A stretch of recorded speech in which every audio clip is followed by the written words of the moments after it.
За өнөөдөр эрүүл мэндийн даатгалын ерөнхий газар болон эрүүл мэндийн даатгалын үндэсний зөвлөл, эрүүл мэндийн даатгалын үндэсний зөвлөлийн ажлын алба,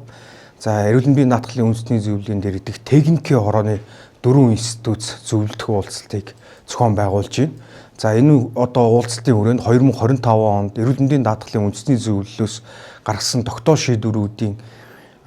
бүтэц, за хэлэлцсэн асуудлууд, за цаашид анхаарах асуудлуудаа бид нар ажлуудаа дүгнж ярилцлаа. За мөн 2026 онд эрүүл мэндийн даатгалын үндэсний зөвлөлөөр хилцүүлэгдэн батлагдах тогтоолууд болон за ажлын хуваар төлөвлөгөөнүүдийг бас 4 институцийн төлөөллийн өрөөнд бас харилцан зөвлөлдлөө.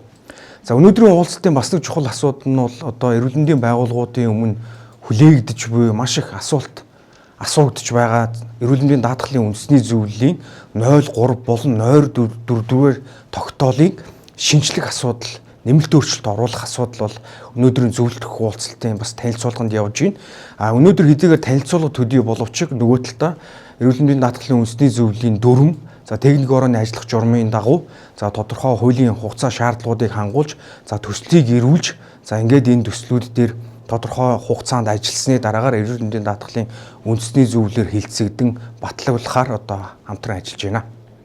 За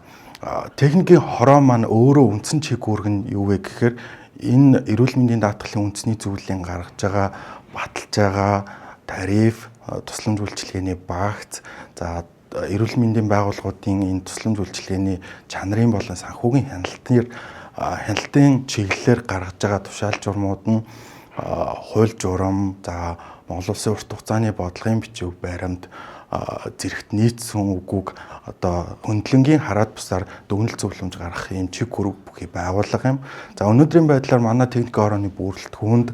9 гишүүн ажиллаж байгаа. За 9 гишүүний 60% нь анагаах ухааны болон бусад чиглэлийн доктороос дээш зэрэгтэй энэ профессорууд ажиллаж байна. За мөн үндэсний болон олон улсын хэмжээний судалгаа шинжилгээний туршлагатай юм бүрэлдэхүүн ажиллаж байгаа. За өнөөдрийн хувьд бол бид нар эрүүл мэндийн даатгалын ерөнхий газар, эрүүл мэндийн даатгалын үндэсний зөвлөл, түүний ажлын алба болон техникийн хорооны өргөтгсөн юм хилцүүлэг явж байна. За хилцүүлгийн гол одоо үзэл санаа цааш утга учир нь юу вэ гэхээр цаашид бид яг энэ Монгол Улсын иргэн бүрд хүрж байгаа эмнэлгийн тусламж үйлчилгээ, эрүүл мэндийн даатгалаар санхүүжж байгаа энэ эмнэлгийн тусламж үйлчилгээнүүд маань хүртээмжтэй, чанартай, тасалдaltaгүй байх чиглэл дээр байгууллага болгон үйл ажиллагаагаа нэгтгэх, харилцан ойлголцох зорилгоор энэхүү хилцүүлэг зохион байгуулагдаж байна. Өнөөдрийн хилцүүлгийн маань гол хүлээж байгаа үр дүнгийн хувьд бол эрүүл мэндийн даатгалын үндэсний зөвлөл, эрүүл мэндийн даатгалын ерөнхий газар хараад бус бие даасан одоо дүгнэлт зөвлөмж гаргах чиг үүрэг бүхий техникийн хороо маань цаашдынхаа үйл ажиллагааг уялдуулах, за хүлээгдэлгүй, чирэгдэлгүй, хүн сурталгүйгээр иргэний эрүүл мэндийн эрсдлээс сэргийлэхийн арга хэмжээ, түүнтэй холбогдсон тушаал шийдвэрүүдээ одоо ингээд